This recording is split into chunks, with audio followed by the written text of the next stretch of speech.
En séjour dans la province du Sud Kivu, le vice-ministre de la Justice et garde des Sceaux, Amato Bayubasire Mirindi, séjourne à Kamituga depuis le mercredi 28 décembre.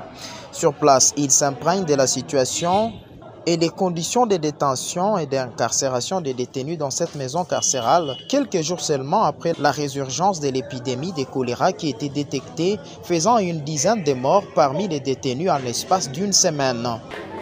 Les constats à la prison, ce qui a amélioré, nous devons reconnaître que c'est une maison qui n'était pas destinée au départ comme une prison.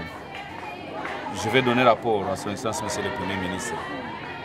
Les constats aussi, malheureusement malheureux, c'est que je voudrais d'abord informer la population de Kamituga et de l'ensemble de notre province que le gouvernement de la République démocratique du Congo décaisse chaque trimestre de l'argent pour la ration des détenus. La province du Sud Kivu, pour ce trimestre ici, a reçu 215 millions de francs congolais pour couvrir 3 mois. La prison de Kamituga a reçu 7 millions. Le trimestre passé, 8 millions. Rien ne peut expliquer la malnutrition qu'on déclare. C'est pour cela que j'ai demandé au chef de parquet ici, avec l'autorisation de l'avocat général qui m'a accompagné, d'ouvrir une enquête pour trouver la traçabilité de l'argent. Parce que même nous, au ministère de la Justice, ni Madame la ministre d'État, ni moi-même, nous ne touchons pas de cet argent. Ça vient de la banque directement vers les provinces. Nous ne savons pas tolérer qu'on injurie le chef de l'État, qu'on injurie le gouvernement, qu'on n'a pas nourri les prisonniers. Pourtant, l'État, le gouvernement décaisse l'argent du contrôle peuple congolais. Parce qu'il faut dire que cet argent, c'est pour la population, c'est pour le peuple.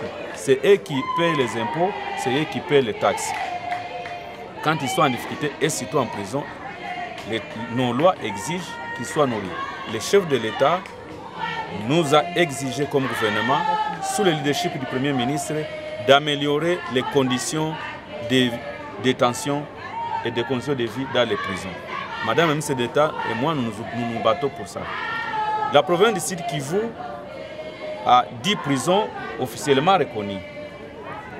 Avant le gouvernement de l'Union sacrée, donc avant que nous on entre au gouvernement, le Sud Kivu, il y avait 6 prisons qui étaient prises en charge. Aujourd'hui, on est à 9. Les prisons de Kamituga, de Chabunda, d'Idju n'étaient pas considérées, aujourd'hui sont prises en charge. Il n'y a que les prisons de Mwenga Centre qui n'est pas encore prise en charge et présentement il n'y a pas de détenus.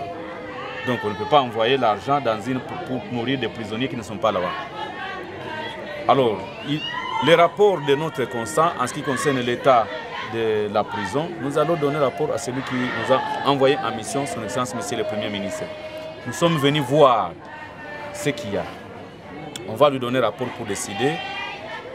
Avec Madame la ministre d'État qui est titulaire à moi, on va discuter de mon constat pour envisager qu'est-ce qui doit être fait.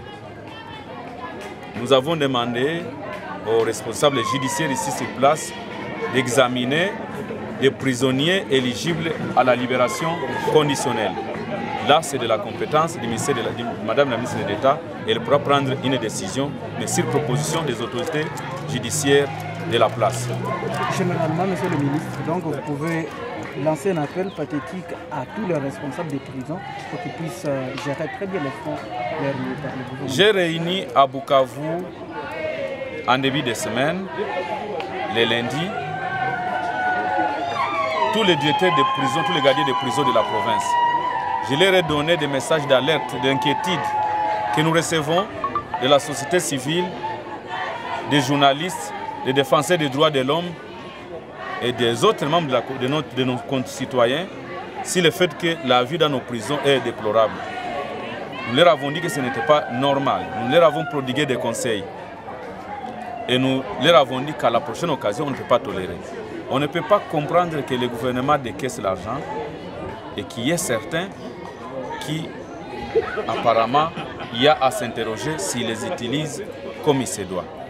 Voilà pourquoi nous avons donné les messages. Si je suis arrivé à annoncer, y compris les chiffres décaissés par l'État, c'est pour que les responsables de chaque entité, dans les territoires, les administrateurs des territoires, les maires de villes, les gouverneurs de province, pour qu'ils suivent.